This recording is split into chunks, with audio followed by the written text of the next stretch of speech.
Marwadi university మంచి భవిష్యత్తు కోసం తెలుగు విద్యార్థులు ఇష్టపడే యూనివర్సిటీ. కాల్ 9059052378 9059052379.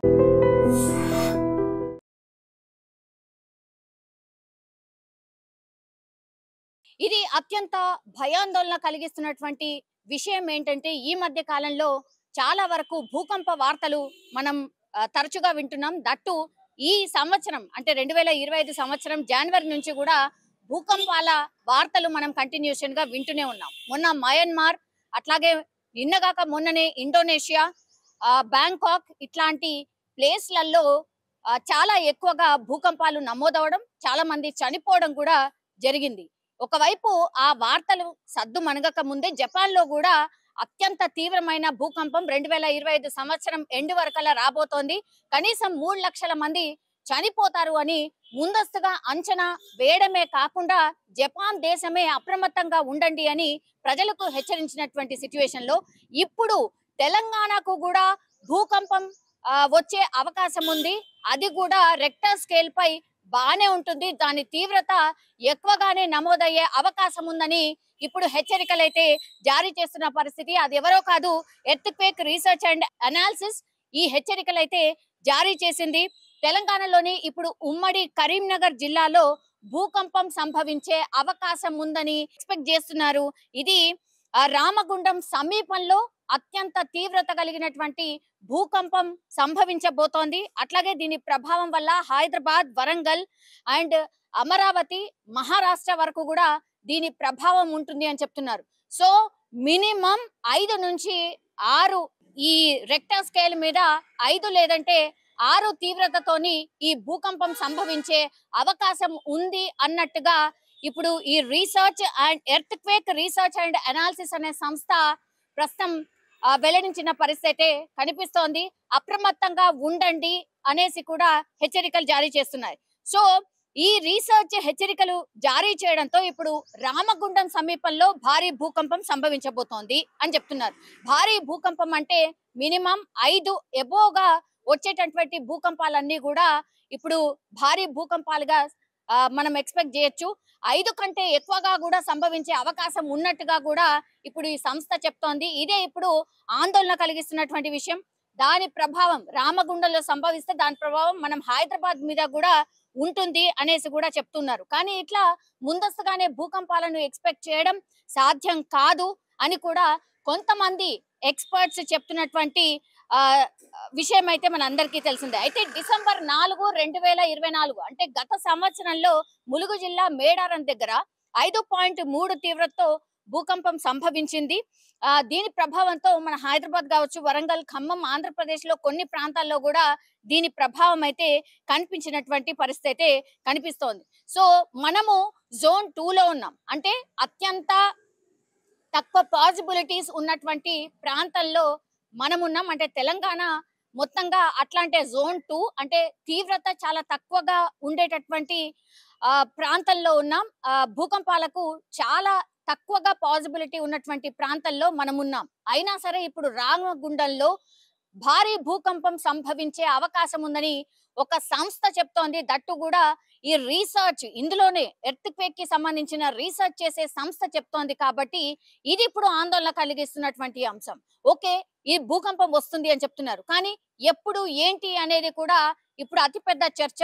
అట్లాగే దీని మీద పూర్తిగా రాష్ట్ర సర్కార్ కూడా అప్రమత్తం అయినట్టుగా కూడా చెప్తున్నారు. ఎందుకంటే ఒక రీసెర్చ్ సంస్థ ఇప్పుడు ఇది చెప్పింది కాబట్టి మరి రామగుండంలో పాసిబిలిటీ ఎక్కడుంది, రామగుండంలో ఒకవేళ వస్తే దీని ట్రీమర్స్ ఎప్పటి వరకు ఉండొచ్చు, భారీ భూకంపం అంటున్నారు కాబట్టి ప్రిపేర్డ్నెస్ ఏమైనా అవసరమా, ఇట్లాంటిది కూడా రాష్ట్ర సర్కార్ ఫోకస్డ్ గా కొంత మాట్లాడే ప్రయత్నం చేస్తున్నట్టుగా ఇప్పుడైతే వార్తలు వస్తున్న పరిస్థితి అయితే కనిపిస్తోంది. నిజంగానే ఒకవేళ రామగుండంలో భూకంపం సంభవిస్తే ఏంటి సిచ్యువేషన్, దాని ట్రీమర్స్ కూడా హైదరాబాద్, అట్లాగే అమరావతి, ఆంధ్రప్రదేశ్ వరకు, అట్లాగే మహారాష్ట్రలో కూడా దీని ప్రభావం చూడబోతున్నాం అనేసి చెప్తున్నారు. కాబట్టి సో ఇది భారీ భూకంపంగానే ఈ రీసెర్చ్ అంతా చెప్తున్న సిచ్యువేషన్ అయితే కనిపిస్తోంది. మరి చూడాలి, ఎర్త్క్వేక్ వచ్చే అవకాశం ఉంది అన్నటువంటి వార్త ఇప్పుడు తెలంగాణ రాష్ట్రంలో ఒక కలకలమే క్రియేట్ చేస్తోంది అని చెప్పొచ్చు. అందరికీ నమస్కారం.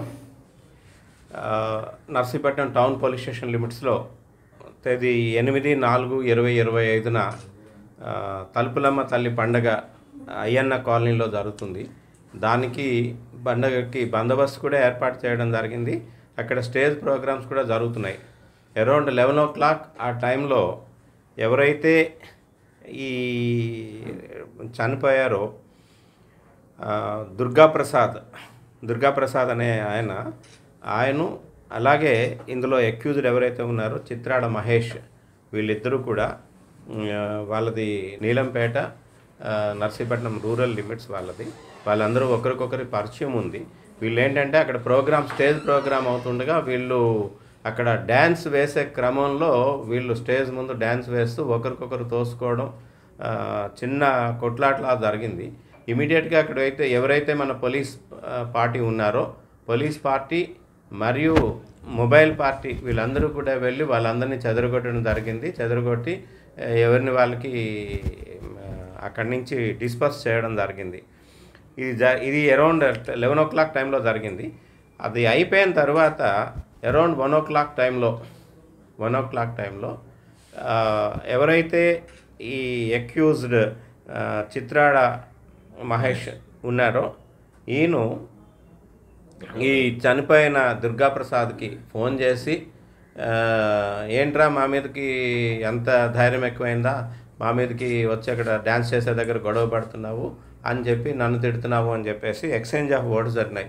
ఆ ఎక్స్చేంజ్ ఆఫ్ వర్డ్స్లో అది కాస్త బూతుల మాటలు మాట్లాడుతూ తల్లుల మీదకి వెళ్ళేసరికి నా తల్లిని నువ్వు తిడతావా, నేను వస్తున్నాను నీ ఇంటికి అని చెప్పేసి, సరే రా అని చెప్పేసి వీళ్ళిద్దరూ ఛాలెంజ్ చేసుకోవడం జరిగింది. చేసుకున్న తర్వాత ఈయన అక్యూజ్డ్ ఎవరైతే ఉన్నాడో చిత్రాడ మహేష్, ఆయన ఒక చాకును తీసుకొని వెళ్ళి వాళ్ళ ఇంటికి వెళ్ళాడు. వాళ్ళ ఇంటికి వెళ్ళి ఈయనేమో వాళ్ళ అన్నయ్య వాళ్ళ ఇంటి దగ్గర ఉన్నాడు ఈ దుర్గాప్రసాద్, ఆయన దగ్గరికి వెళ్ళి గొడవ పడి ఆయన ఛాతీ మీద 3 సార్లు బలంగా పడడం జరిగింది. అలాగే అడ్డుకుంటున్న సన్ముఖ సాయి ఆయన అనే కుర్రోడు కూడా అడ్డుకోవడానికి వెళ్తే ఆయన కూడా చిన్న గాయపరిచాడు. నేను ఇమీడియట్గా వాళ్ళు ఏం చేశారంటే శ్రీ హర్ష ఎమర్జెన్సీ కేర్ నర్సీపట్నంకి హాస్పిటల్లో తీసుకొని వెళ్ళి ఈయన్ని అడ్మిట్ చేశారు. డాక్టర్ గారు చెక్ చేసి చనిపోయారని చెప్పారు. దాంతో మన నర్సీపట్నం టౌన్ ఇన్స్పెక్టర్ గారు దీన్ని crime number 75/25 under section 103 Clause 1, 118 Clause 1 BNS act, అంటే ఇది 302 మరియు 324 IPC కింద కేసు రిజిస్టర్ చేసి ఇన్వెస్టిగేషన్ చేయడం జరిగింది. అందులో క్లూస్ టీమ్ అవి కూడా వచ్చారు, ఆధారాలు సేకరించిన తర్వాత ఈ రోజున ఈ ముద్దా ఎవరైతే ఉన్నారో చిత్రాడ మహేష్ సన్ ఆఫ్ సత్యబాబు 24 సంవత్సరాలు, అయ్యన్న కాలనీ నర్సీపట్నం టౌన్, ఈయనేమో Chintapalli road Ayyanna colony junction దగ్గరే సిఐ గారు మరియు మన ప్రొబేషనరీ డిఎస్పీ గారు సిబ్బంది కూడా అన్ని అదుపులోకి తీసుకొని ఆయన ఏదైతే వెపన్ యూజ్ చేశారో ఈ మర్డర్ చేయడానికి ఆ చాకును కూడా స్వాధీనం చేసుకున్నారు. అయితే ఆయన తాలూకా క్రిమినల్ హిస్టరీ వెరిఫై చేస్తే ఇంతకుముందు 2024లో ఒక హర్ట్ కేసు ఒకటి ఉంది, దాన్ని కూడా కోర్టులో ఛార్జ్షీట్ చేశారు. అయితే ఇమీడియట్గా ఇన్సిడెంట్ జరిగిన వెంటనే ఇమీడియట్గా పోలీస్ రియాక్ట్ అయ్యి ఆయన్ని ముద్దాయిని అదుపులోకి తీసుకోవడం జరిగింది. ఈరోజు ఆయన్ని కోర్టులో హాజరుపరుస్తున్నాము. అలాగే ఈ చిత్రాడ మహేష్ మీద రౌడీ షీట్ కూడా ఓపెన్ చేయడం జరుగుతుంది. ఇక్కడి నుంచి ఏమైనా ప్రోగ్రామ్స్ జరిగినా సరే మేమైతే పోలీస్ డిపార్ట్మెంట్ దగ్గరకు వచ్చిన తర్వాత వాళ్ళకి ఏ కమిటీ వాళ్ళు వచ్చినా ముందుగా అక్కడ సీసీ కెమెరాలు పెట్టమని చెప్పేసి వాళ్ళ దగ్గర బైండ్ ఓవర్ కూడా చేసుకోవడం జరుగుతుంది. దాన్ని కంటిన్యూ చేస్తూ ఎవరైతే ఇట్లాంటి ప్రోగ్రామ్స్లో ఎవరైతే గొడవ చేస్తారో అట్లాంటి వాళ్ళను కూడా పికప్ చేసి వాళ్ళ మీద కూడా సీరియస్ యాక్షన్ తీసుకోమని చెప్పేసి మన జిల్లా ఎస్పీ గారు కాన్ఫరెన్స్లో ఇన్స్ట్రక్షన్స్ ఇవ్వడం జరిగింది. ఆ ఇన్స్ట్రక్షన్స్ ప్రకారం ఇలాంటి రౌడీ ఎలిమెంట్స్ ఎవరైనా ఉండేలాగుంటే ఇమీడియట్గా వాళ్ళ మీద కేసులు కూడా రిజిస్టర్ చేయడం జరుగుతుంది. ఆల్రెడీ అంటే ఎస్పీ సార్ ఇచ్చిన ఇన్స్ట్రక్షన్స్ మీద ఎవ్రీడే కూడా ఓపెన్ డ్రింకింగ్ ఏదైతే ఉందో దాని మీద స్పెషల్ డ్రైవ్ కూడా కండక్ట్ చేయడం జరుగుతుంది. కరెక్ట్ చేసి ఇప్పటివరకు ఈ విధంగా వర్క్ చేసి చాలా కేసులు కూడా మనం కోర్టు ముందు అందరినీ కూడా ప్రొడ్యూస్ చేయడం జరుగుతుంది.